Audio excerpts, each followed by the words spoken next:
I was miserable in my life. I didn't like waking up. I ain't have no purpose. I didn't know what I was supposed to be doing.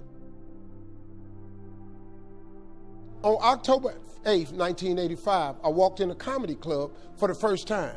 Signed up for the following week. The following week, a girl took me down there. She said, "You got to go to comedy club. You're the funniest person I've ever met." I never even heard of comedy clubs. I'm 27. I walked in the comedy club. I signed up for the following week. I'm going to sit here and learn. I knew I was funny. I just didn't know what to do with it. They had 10 acts go up. 9 of them went up. I didn't laugh at one joke. I was just sitting there just, man, I wish that was me. Man, they should have said this. Every joke they told, I knew the punchline before they said it, and I wrote a better punchline in my mind, what they should have said. It got to guy number 10, they called his name, he wasn't there.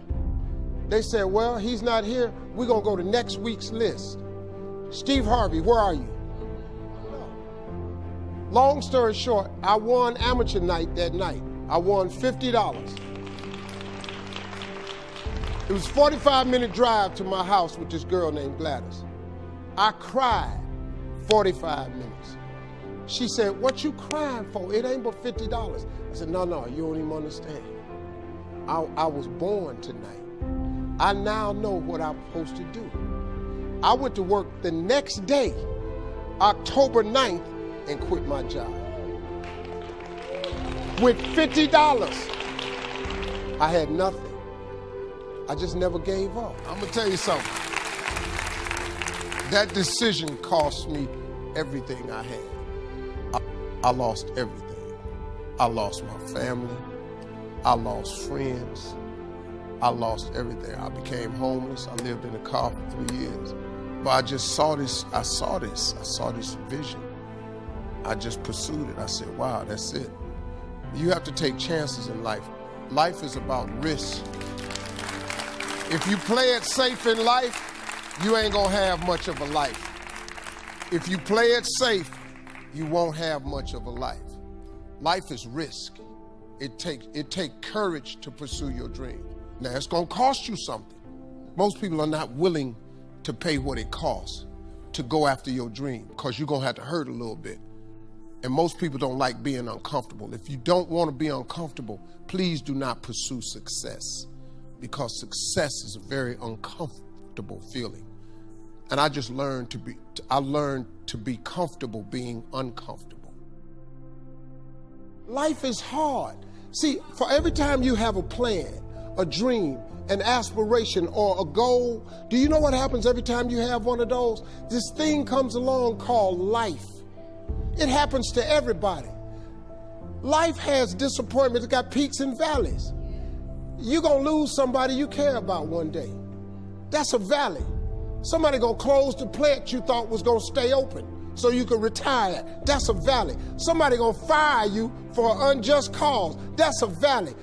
The people that got your credit card gonna sell their company, gonna sell their business to another credit card company. Your 18% go up to 26%. You don't even know why now. Your minimum didn't change because it's life.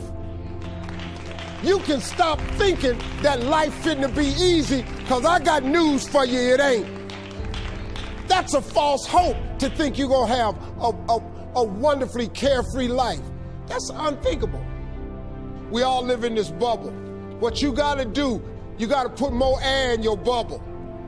You got to blow your bubble up. Expand yourself. Take yourself out your comfort zone. Do not live in your bubble. Put some more air in your bubble. If you stay in your comfort zone, that's where you will fail. You will fail in your comfort zone. Success is not a comfortable procedure. It is a very uncomfortable thing to attempt. So you got to get comfortable being uncomfortable if you ever want to be successful. Start putting some pressure on. Put some pressure on yourself. Get out here and get about it. Look, I'd love to sugarcoat this thing for you.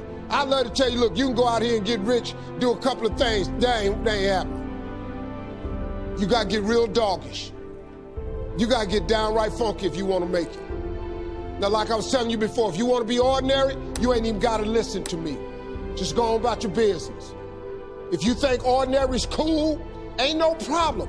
It's some really, really wonderful, ordinary people.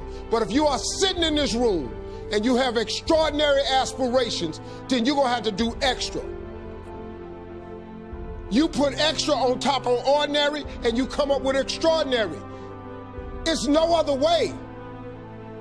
I'm sorry, but here's the fact. All of you have extraordinary capabilities, all of you. You have to decide if you are willing to do the things to put you in that category.